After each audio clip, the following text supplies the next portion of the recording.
আজকের দিনটি প্রত্যেকটি ভারতবর্ষের প্রত্যেকটি মানুষের ক্ষেত্রে অত্যন্ত অত্যন্ত গর্বের দিন। কেন জানেন? আজ থেকে ২৬ বছর আগে ১৯৯৯ সালে আজকের দিনটিতেই ভারত সরকার সরকারিভাবে ঘোষণা করেছিল অপারেশন বিজয় ভারতবর্ষ সরকারিভাবে জয়লাভ করেছে। এর প্রেক্ষাপট জানতে গেলে আমাদের ফিরে যেতে হবে ১৯৯৯ সালে।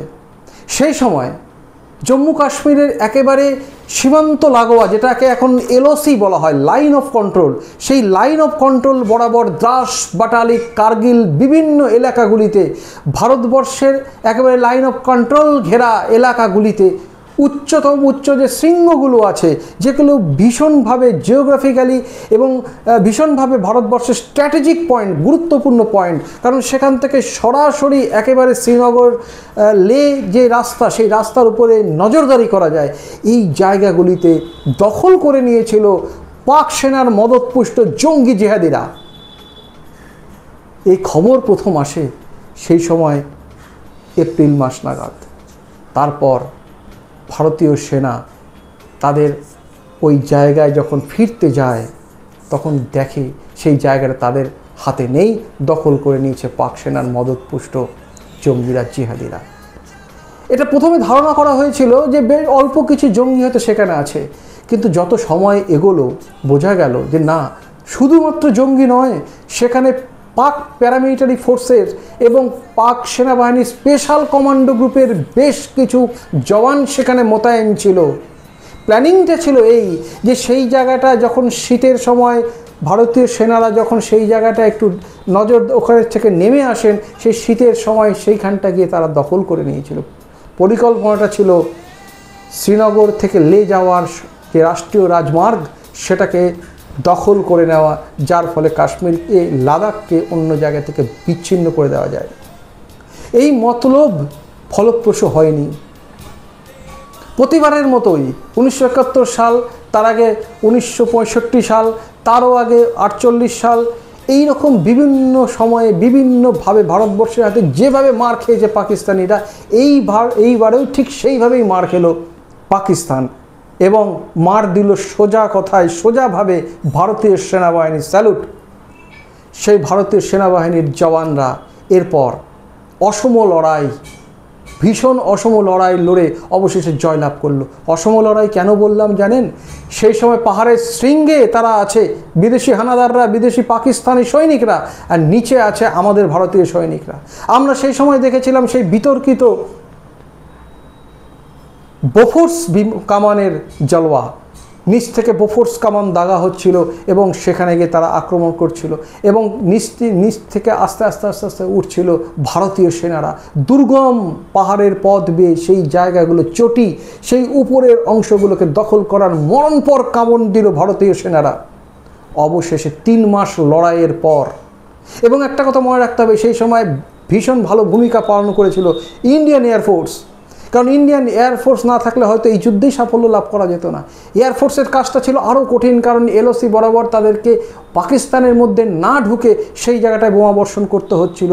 একদিকে ভারতীয় সেনা, অন্যদিকে পাকিস্তান, সেখানেও বোমা ফেলা যাবে না, কারণ যদি বোমা কোনোভাবে পড়ে যায় তাহলে সেটাকে ওরা আন্তর্জাতিকরণ করবে এবং সেখানে গিয়ে দেখায় ভারতবর্ষ তাদের আক্রমণ করেছে।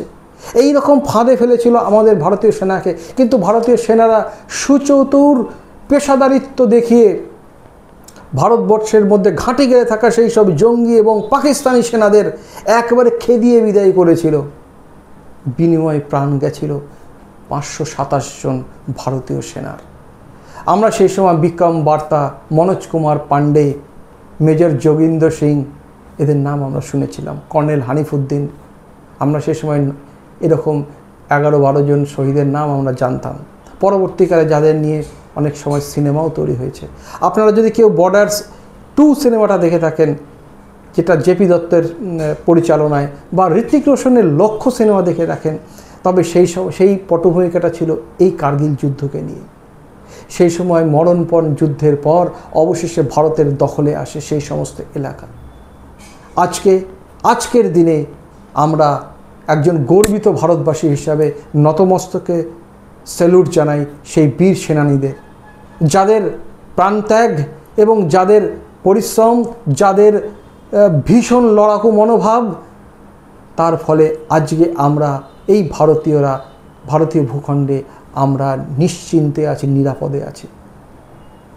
সেই ঘটনাকে প্রত্যেক বছর তারপর থেকে স্মরণ করা হয় এবং আজকে 26তম বছরে তাকে সশ্রদ্ধ হৃদয়ে সম্মান জানালো গোটা ভারতবর্ষ।